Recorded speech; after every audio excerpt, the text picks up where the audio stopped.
उनके बारे में कहेंगे। सबसे पहले सिस्टर पुष्पा मिसी जो भिलाई से हैं, हमारे मध्य में आए हैं। हमारा दानी ब्रदर का बहन है और वो सिस्टर उस परिवार से बहुत जुड़े हैं। वे अमेरिका में भी, उनके घर में भी जाकर रहे हैं और उस परिवार से एक अच्छा रिश्ता उनका है। तो इस वक्त प्रभु की दासी सामने आएंगे, सिस्टर पुष्पा मिसी, और अपनी बातों को हमारे सामने रखेंगे।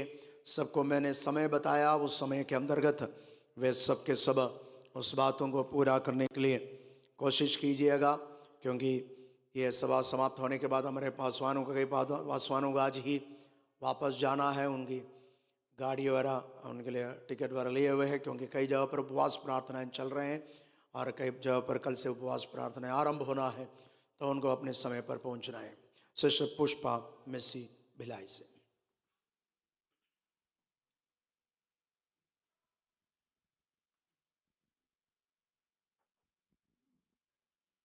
Praise the Lord.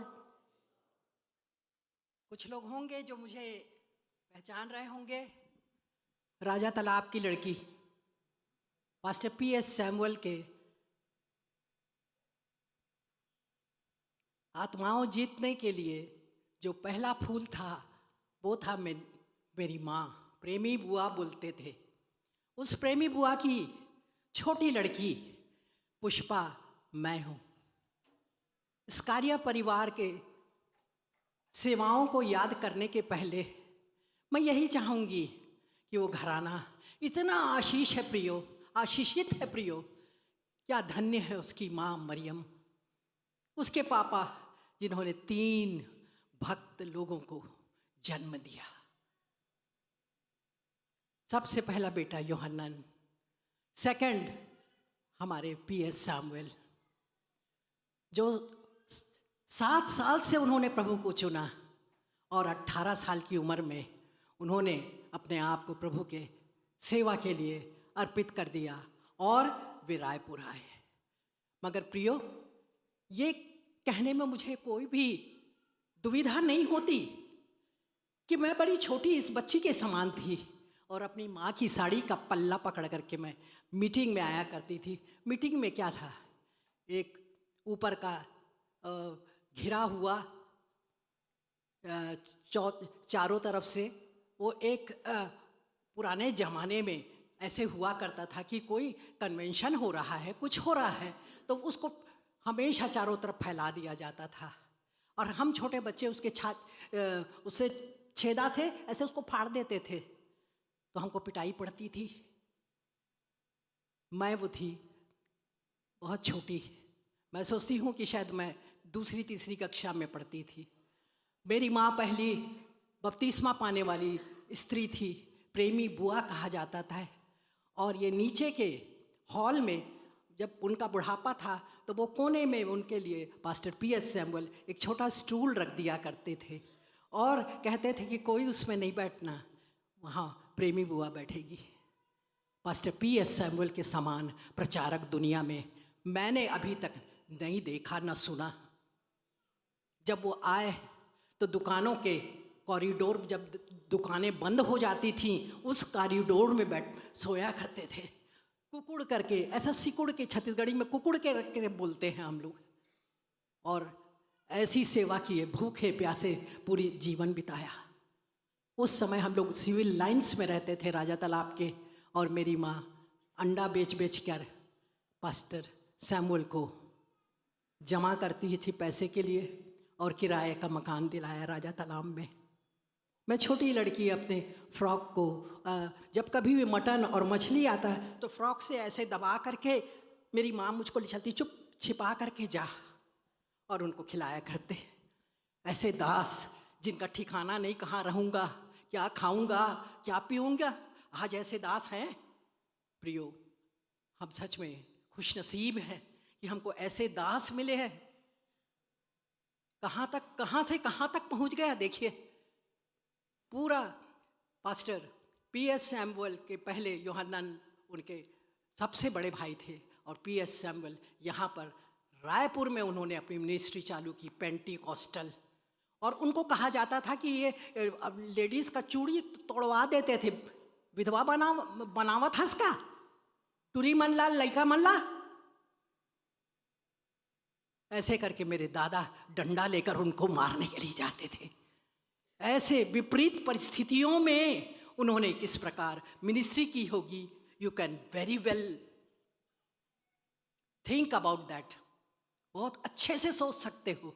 कोई होता तो भाग जाता। आज इतनी बड़ी मीनार, इतना बड़ा मकान, इतना बड़ा चर्च हमारे लिए है। तो मैं एक उस समय की लड़की हूँ जिन्होंने पास्टर पीएस सैमुअल की समय की स्थिति को देखा है कि उन्होंने किस प्रकार अपनी मिनिस्ट्री आरंभ की और आज वो कहाँ तक है। शुरू में हमारे पास्टर आते थे, प्रचार करते थे, तो ऐसा लगता था कि पास्टर पीएस सैमुअल बोल रहे हैं। पास्टर पीएस, आवाज़ भी उनकी वैसे ही थी, थोड़ी अभी चेंज हो गई है, बिल्कुल पीएस सैमुअल के समान। हमारे अभी के पास्टर, वो सच में हम सबके लिए धन्यवाद की बात है कि वो ऐसे पास्टर हैं जो अपने गुरु के रियल डिसाइपल हैं। तो मैं अपने बात पर आऊँगी कि हम डॉक्टर स्कारिया की सेवाओं को याद करते हैं। प्रियो, डॉक्टर स्कारिया उनके छोटे भाई थे और वे अमेरिका में रहते थे। इससे पहले तो उड़ीसा में उन्होंने एमएससी वगैरह किया और स्कूल लाइफ उनकी केरल में रही, और वो भी प्रभु के पीछे चलने वाले व्यक्ति थे और उन्होंने अमेरिका में नौकरी की, उसके साथ साथ प्रभु की सेवकाई भी की। और मुझे अचानक जाना पड़ा अमेरिका।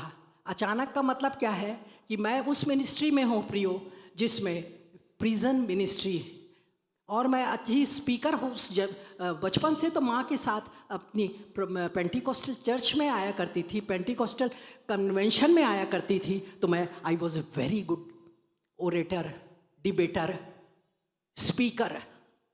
तो मुझको बुलाया जाता था छोटे लड़कों के जुवेनाइल डेलिक्वेंसीज, बाल अपराधी बच्चों को समझाने के लिए किसी को इनवाइट किया जाता था। तो मैं जाती हूँ और मैं ईश्वर को धन्यवाद देती कि पूरे कॉन्टिनेंट में मैं जा कर के प्रिजन में अपनी मिनिस्ट्री की हूँ। उसी के तहत मुझे अमेरिका जाना पड़ा और तब मैंने पास्टर पीएस सैमुअल से कहा कि मुझे टेनेसी जाना है। टेनेसी 2 जगह थी अमेरिका में। तब वो कौन सा टेनेसी, कौन से राज्य का वो टेनेसी है, और वो राज्य था जॉर्जिया के। और तब पास्टर पीएस सैमुअल बोले कि अभी मैं अपने भाई से बात कराता हूँ या मैं बात कर लूँगा और तब मैं तुमको भेजूँगा, अकेली जा रही हो तुम। अब मैं शुरू से वैसे ही थी क्योंकि प्रभु ने मुझे तो बचपन से चुन लिया था ना, मुझे डर नहीं लगता था। छोटी लड़की, हवाई जहाज़ देखी नहीं थी, वो हवाई जहाज़ से जा रही है बाहर अकेले, कोई नहीं है उसके साथ। प्रियो, प्रभु कैसा महान है। जैसा शिष्य होता है ना, जैसा गुरु होता है ना, वैसा शिष्य हो जाता है। हम उन्हीं के पद चिन्हों पर चले और आज इतने परमेश्वर ने हमें आशीषों से वर्षा दी। तो इसी संदर्भ में मेरा जाना हुआ डॉक्टर स्कारिया के घर में। उनको जैसे पता चला प्रेमी बुआ की लड़की है, उनको याद आ गए वो दिन कि उनका भाई इस जगह पर स्थापित हुआ। तो बहुत ही, और अभी 2-3 महिलाएं थीं, ये सारी महिलाओं ने उन्हें खुशी से स्वीकार किया। छत्तीसगढ़ में जो उसको स्वीकारा जाना था वो सच में एक अजीब वाकयात था।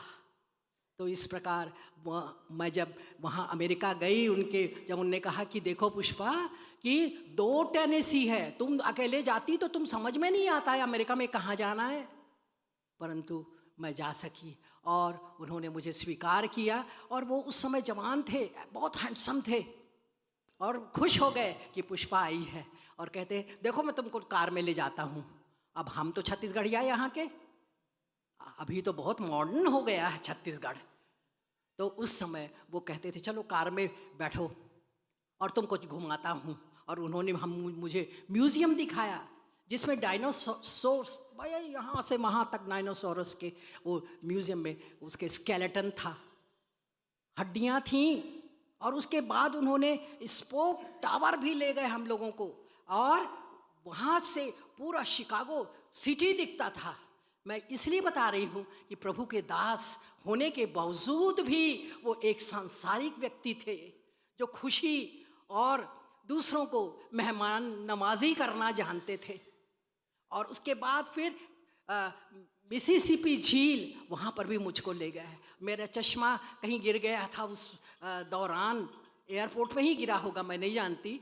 तो उनसे कहा कि मेरे पास चश्मा नहीं है, और बोलते चलो बैठो कार में, और मुझे कार में ले जा करके बोले आपको तो नंबर नहीं मालूम ना, मैं कैसे देखूंगी चश्मा, कैसे बोल रहे हैं। और कहते हैं अरे वहाँ तो इतना एडवांस सिटी कि तुम ये चश्मा ढेर सारा लटका है, और चश्मा को पहन पहन के देखी, हाँ ये इसमें ठीक दिख रहा है, इसमें ठीक दिख रहा है, और वो चश्मा को मुझे दिए। कैसी खुशनसीब हूँ मैं कि ऐसे प्रभु के दास की फैमिली के सबसे छोटे लड़के जो अमेरिका में प्रभु की सेवा कर रहे हैं और अपने सर्विस भी करते थे, बाद में उन्होंने उनको छोड़कर पूरी सेवकाई अपना प्रभु के लिए दे दी। तो इस प्रकार मुझे वो चश्मा मिला, और चश्मे के साथ साथ वो बहुत मजाक करते थे और कहते थे देखो पुष्पा, कार में आए हैं ना, अब तुम देखो जादू से वो गेट खुल जाएगा। मैंने कहा नहीं नहीं नहीं, मैं उतर रही हूँ ना। बोले नहीं नहीं नहीं मत उतरो, और वो बटन दबाते और दरवाज़ा खुल जाता। दरवाज़ा खुल गया। उसके बाद बोले लाइट कैसे जाएंगे। बोले दूसरा बटन दबाता हूँ। दूसरा बटन दबा करके पूरे घर में, उनके बंगले में लाइट हो गई। उस जमाने में जब मैं गई, शायद 2020 में गई थी मैं, तो उस कितना 2003 में गई थी। खूब ढेर सारे देश गई थी ना, तो मैं भूल जाती हूँ क्योंकि बुजुर्ग मैं भी हो गई हूँ ना। तो प्रियो, तो वो लाइट लगाए, और उसके बाद फिर वो कहते थे कि देखो अब मैं तुमको दूसरी जगह ले जाऊंगा। दूसरे दिन ले गए और बोले कि देखो रास्ता ऐसा है ना, तो सीधा सीधा चलना, मैं इधर मुड़ जाता हूँ। तो वहाँ उनके जो कार के वो डैशबोर्ड में वो आ जाता था कि तुम गलत जा रहे हो, इधर मुड़ो, बाएं मुड़ो, दाएं मुड़ो, और फिर आगे जाना। देखो कैसा मैं गड़बड़ गड़बड़ कर रहा हूँ ना। कितने मजाकिया थे वो प्रभु का दास। ऐसा नहीं कि बड़ा सीरियस है, क्योंकि वो भी he is also a human being, वह भी एक मनुष्य है। उसके शरीर में भी हमारे समान, हम सब के समान शारीरिक अभिलाषाएं हैं प्रियो, परंतु हम प्रभु के लोग हैं, और प्रभु के लोग कभी नीचे नहीं हो सकते। वो कहता है ना कि मैं तुम्हें पूंछ नहीं सिर बनाऊंगा। हमारे स्कारिया सर सिर बने, और सिर बने, और अपने छोटे भाई के यहाँ आकर के इतनी बड़ी बिल्डिंग के प्रेरणा स्रोत बने, और उन्होंने अपना पैसा भी लगाया इसमें। ये यहाँ के अध्यक्ष हैं बोल रही हूँ, अभी तक उनकी यादें अभी भूली नहीं जा रही है। जब मुझे वहाँ से पता चला, पता नहीं कहाँ से भूल गई मैं, तो मुझे रोना आ गया, और तुरंत हमने ब्रदर को फ़ोन किया कि देखिए हमने सुना है ऐसा। रोती रही। और इस प्रकार जैसे कि पास्टर साहब ने बताया था कि 88 ईयर्स में उनकी मृत्यु हुई। वो प्रभु के लिए तैयार थे, रोज़ उनसे बातचीत किया करते थे हमारे पास्टर साहब, और कहते थे कि शायद मेरा मौका आ गया कि मुझे जाना है।